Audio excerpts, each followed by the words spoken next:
So I am in Atlanta right now, and I am at my film is playing at a film festival here. So I'm in my hotel room, and I wanted to make this quick video on the canon via Michael Kruger's model. So a lot of times people ask, how did the church know which books were canonical? Where'd they come up with this idea? And so I have this Bible here, and this is the Bible that most of us have, and then I have this little coffee thing here. So if we go back to the early church, we're going to show you that they did have a canon, and this is how they knew which books were canonical. All right, so they had the Bible, they had all of the Old Testament, and they had all of the New Testament. In the New Testament, 7 books were in dispute.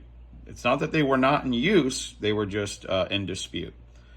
They couldn't figure out who was the author and sort of those sort of things. But there were only 7. The vast majority of the New Testament was in use and was acceptable. And this would include the 4 Gospels, Acts, the Pauline epistles, 1 John, 1 Peter. So most of the New Testament was there and all of the Old Testament. So the church had this. Then they also had this. And I'm using this to represent the rule of faith.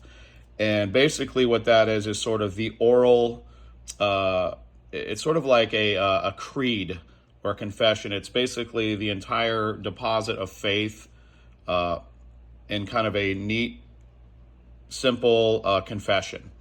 And so it's sort of like the Apostles' Creed or something like that. Basically, all the basics of the faith, the rule of faith they had. So they had this and this.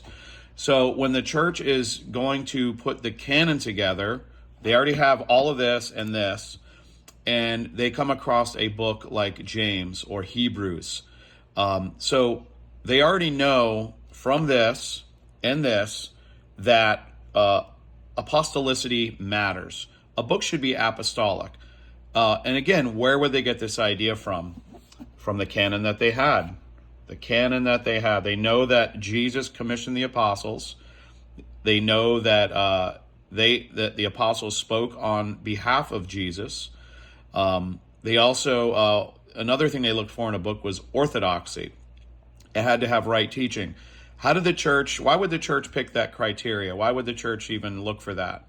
Because they got it from the canon that they had. They know what orthodox was because they had this and this.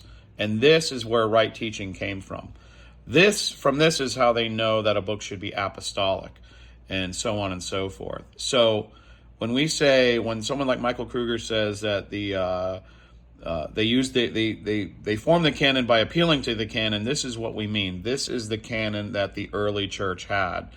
And that's how they determine whether questionable books should be included in this or removed from it or separated from it, because they got all of their criteria and they got their idea of what canonicity meant from the canon that they had. Hope this helps.